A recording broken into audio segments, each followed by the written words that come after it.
Before it was ironic, before it was vintage, disco was a promise. A promise that you could dance your way out of reality. At least for one night. There was something miraculous about it. The way the light turned everyone beautiful, the way the music never seemed to end, just loop endlessly, like time itself could be hypnotized. Disco wasn't just about sex or glamour. It was about forgetting. About turning up the volume loud enough to drown the headlines, the layoffs, the wars, the creeping sense that the world outside was starting to rot. But escapism is never free. Every beat of that music carried a kind of desperation, a pulse against oblivion. The louder it got, the more you could feel what it was hiding. It was the culture of everything's fine. The idea that beauty and pleasure could outshine the ugliness waiting outside the door. The belief that if you just kept dancing, maybe the lights would never come up. And in a way, that was its genius. And its tragedy. Because for a few hours, disco made it true. The world really did disappear. I don't think we ever really left that club. We just found new lights, new mirrors, new distractions, different songs to drown out the same silence. Disco Elysium is a critically acclaimed single-player role-playing game, developed by the Estonian studio Zaum. It was first released on Windows in 2019, with other platforms like macOS and Nintendo Switch following later. The game was very well received by critics, collecting overwhelmingly positive reviews. It won several big awards, including Best Narrative and Best Role-Playing Game at the Game Awards 2019. Fans often praise it for its unique style, emotional depth, its political and philosophical themes, and its replayability. Disco Elysium has you play as a detective who wakes up hungover in a city called Revachol, with no memory of who he is. You investigate a murder case, talk to a wide variety of characters, make choices, and shape your identity. I am la Revacholière. I am the city. I am a fragment of the world's spirit, the genius Loki of Revachol. My heart is the wind corridor. The bottom of my air is red. I have 100,000 luminous arms. Come morning, I carry industrial dust and let it settle on tree leaves. I shake the dust from those leaves and onto your coat. The modulations of my voice are noted down with thermometers and barometers. You feel me in your nostrils, on the little hairs on the back of your neck.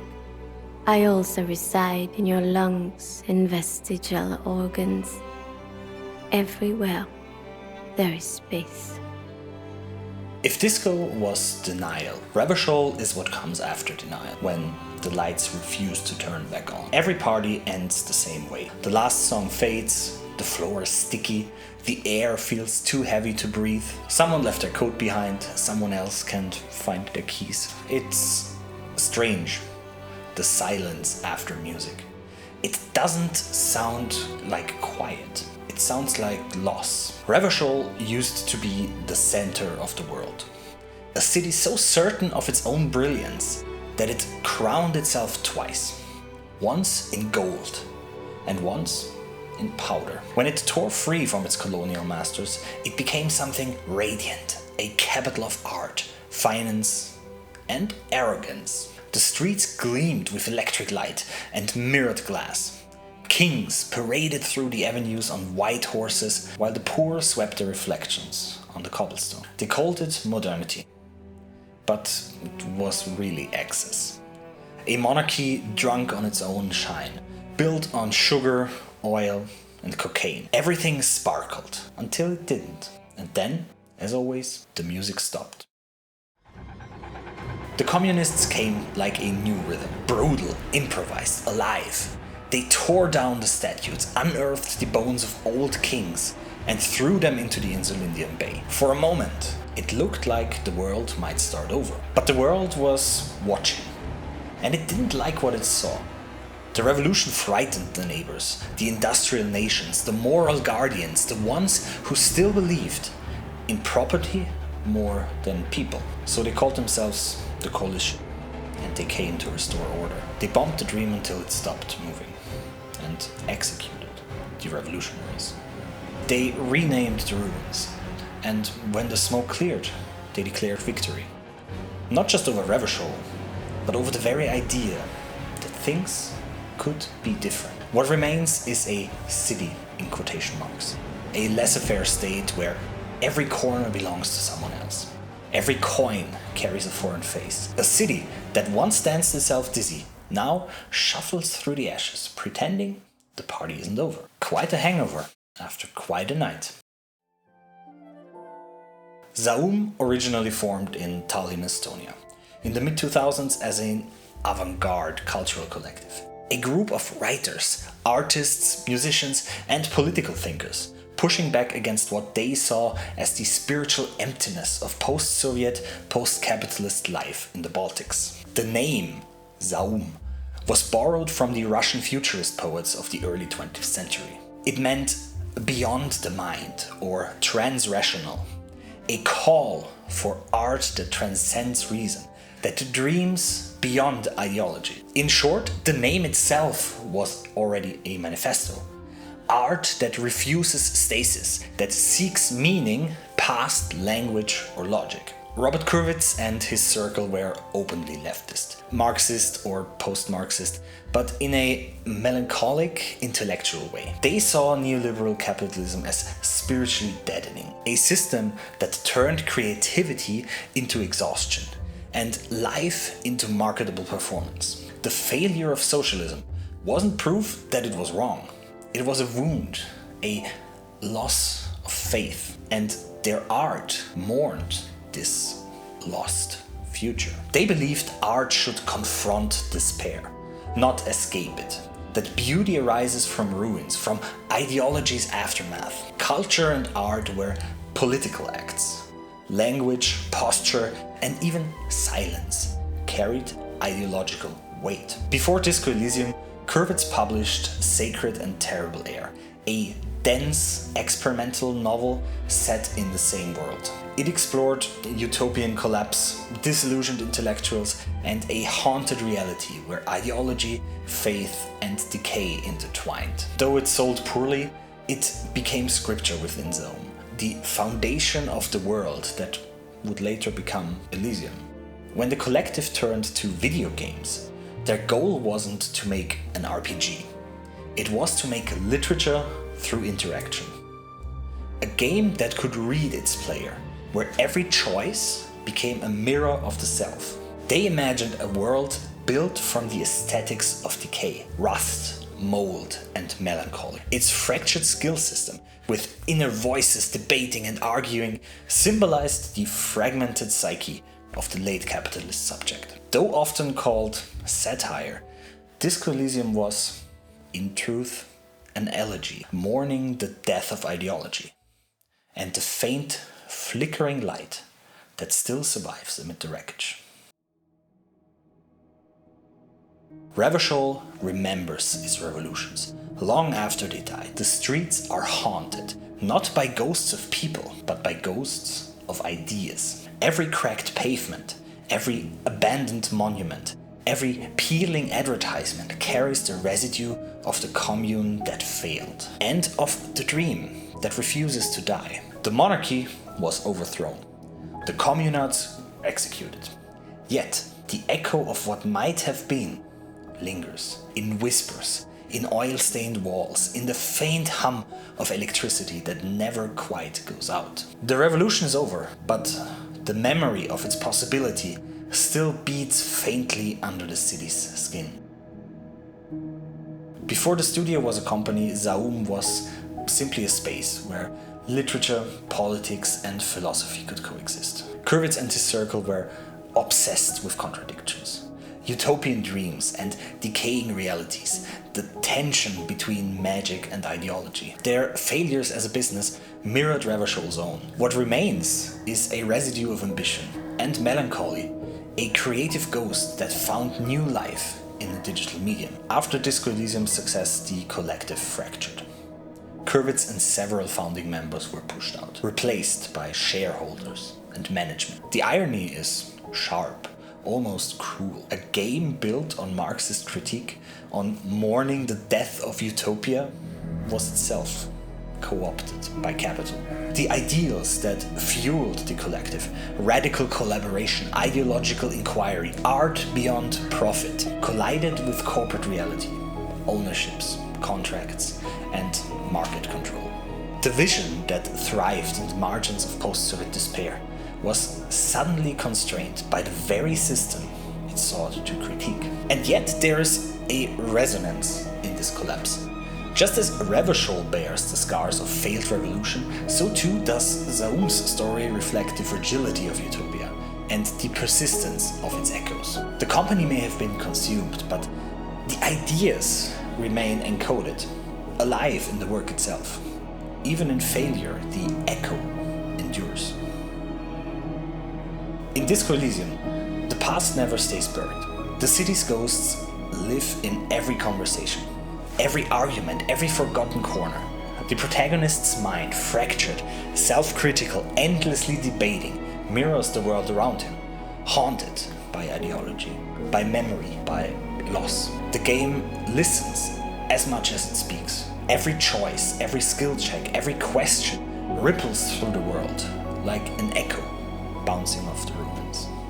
The Thought Cabinet embodies this design philosophy. Each internalized idea, revolutionary, absurd, melancholic, grows and mutates, reshaping the mind and, by extension, the world. It's a map of consciousness understood, a digital echo of Zaum's collective mind. Even the smallest mechanic, the most trivial dialogue branch, carries ideological weight. There are no neutral choices. Passing or failing a check isn't success or failure. It's just another echo, another reverberation of history and belief. In this way, Revachol's ruins are alive in code. The collapse of utopia is preserved, humming beneath the surface, waiting for the player to strike a chord. Dialectical materialism tells us that every system carries its own contradictions, forces that eventually undo it. For Zaum, that contradiction was baked in, an anti-capitalist collective working within capitalism's infrastructure. When success came, the contradictions resolved itself through the displacement of its founders, through the incorporations of their art into the very systems it condemned. Yet, dialectics also preserve. Old systems linger within the new. The spirit of Zaum, its yearning and critique, still pulses inside Disco Elysium. Their creation became a commodity, yes, but the critique remains audible, humming like bass through the floorboards. Before it was ironic, before it was retro, disco was about excess. It was about sweating under colored lights, pretending collapse could wait. It was a place where movement erased history for a moment, where escape felt like survival, and joy was fleeting but absolute.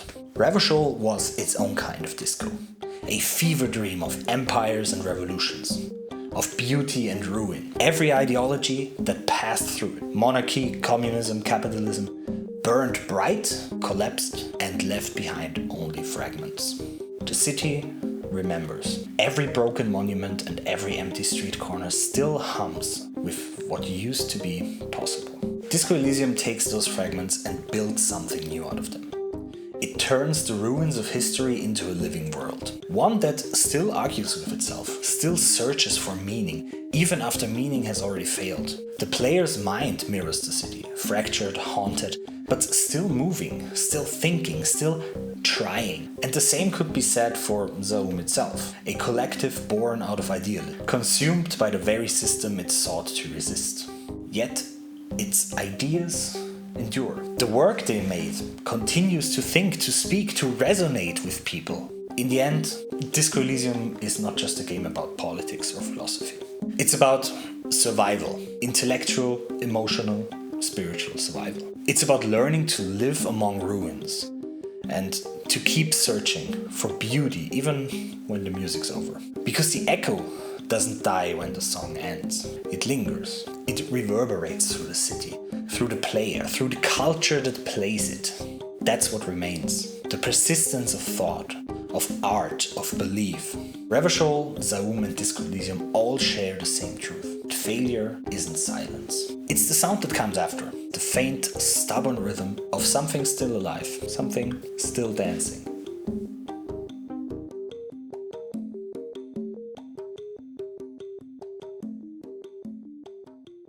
If you watched the whole video until this point, thank you very much. I sincerely hope you enjoyed it. Disco Elysium has been, for me, one of the best video games that I have ever played.